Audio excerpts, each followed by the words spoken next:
Come on, Otters. Ready for lunch? Monty's chewing weird. He usually loves fish heads, and he's just leaving them all for the other otters to eat. We're thinking maybe he damaged his tooth. Monty, open.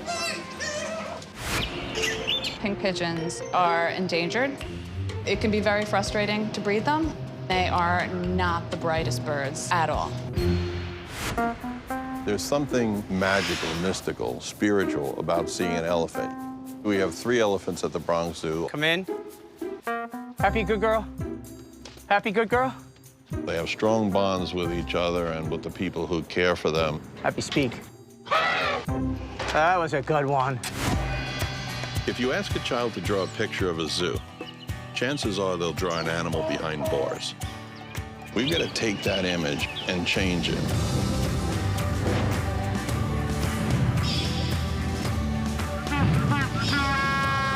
We really enjoy this. It strengthens the bond that we have with these guys. Come on. I know. You don't like doors. Go on, ladies. It's not enough to keep animals in exhibits just for people to look at. There has to be a higher purpose. And for us, it's conservation of species in the wild. You rolling? We've never done anything like this. The general public would never get the access that you're going to get, which is to see what goes on behind the scenes every day. That's how we do it here in the Boogie Down Bronx.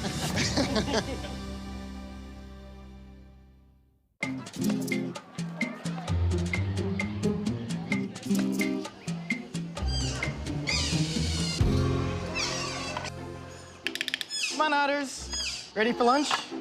They get fed 4 times a day. It's a hot day today, so we'll give them some ice treats.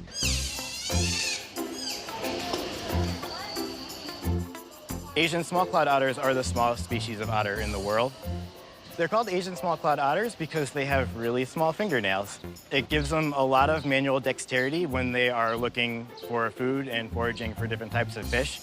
It looks like Jazzy got 2. Yeah.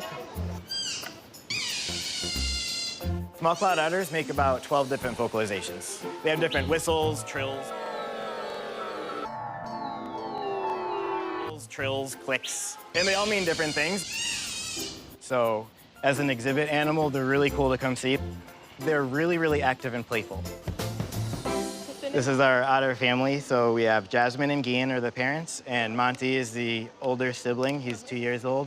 And Zucchini is the smallest one. She's a year old now. Oh, she found the fish real quick. Yeah. Was it a sardine or something? These are capelin. Hey, Monty, go get your ice treat. So it doesn't look like Monty's too interested in his food right now. About a month ago, we first noticed that Monty was chewing weird. He wasn't using the left side of his mouth. He wasn't eating anything really hard, ice treats, fish heads. He usually loves fish heads, and he was just leaving them all for the other otters to eat. He had a little plastic bead off of like a kid's bracelet stuck in his upper left canine. We were able to pull that out, and he was fine afterwards for a little while. But then he started doing the same thing again. We're thinking there might be a piece of plastic still stuck in his mouth, or maybe he damaged his tooth. If you stand over here, you get a good view of them. These type of exhibits offer unobstructed views of animals. You're not looking through glass, you're not looking through mesh. You actually feel like you're in the same space with the animals when you're really not. Our public generally is really respectful of the park and the exhibits, but sometimes people accidentally drop stuff into the exhibit. So the keepers are really vigilant, but these otters are extremely curious. They'll go right away to a novel object and investigate it. And sometimes that curiosity can get them into trouble. Quiet. Good girl. Monty, open. Good. Good boy. Monty, toast. Go up. Good. We do training sets with the otters for general health checks. We check a variety of different body parts. We'll check their teeth, their belly, their paws, their claws. Paws? Otters are very intelligent. They pick up different behaviors pretty quickly, so you're able to train pretty complicated behaviors. The otters are really engaged during the set. Monty, yep. And it always puts us in a good mood after we hang out with them. Come on, all the way. Good boy. That's the furthest he's climbed in a while. 2 steps. Monty's in good shape overall, but because he's favoring one side of his mouth while he's chewing, one of our vets is gonna come check him out. All right, you guys ready? Great, enjoy your day.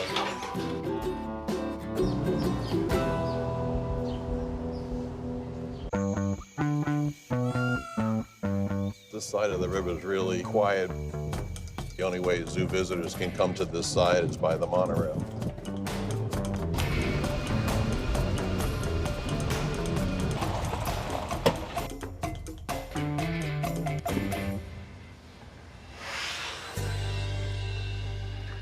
That's it, kids.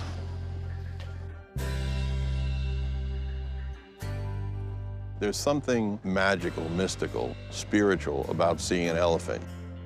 You don't get that from watching videos or seeing still photographs.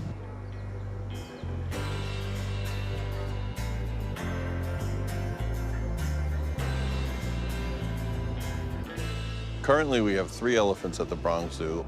All 3 of them are female, and they've been here since the 70s. They're all around 50 years old. Come here, Max. Come here, Patty. Come here, Max. Come here, Patty. This is Patty. That's Maxine. Good girl. Maxine is the slightly bigger one of the two. Maxine's about 10,000 pounds. Patty here is closer to 8,000 pounds. These guys are really, really used to being as close as possible to one another.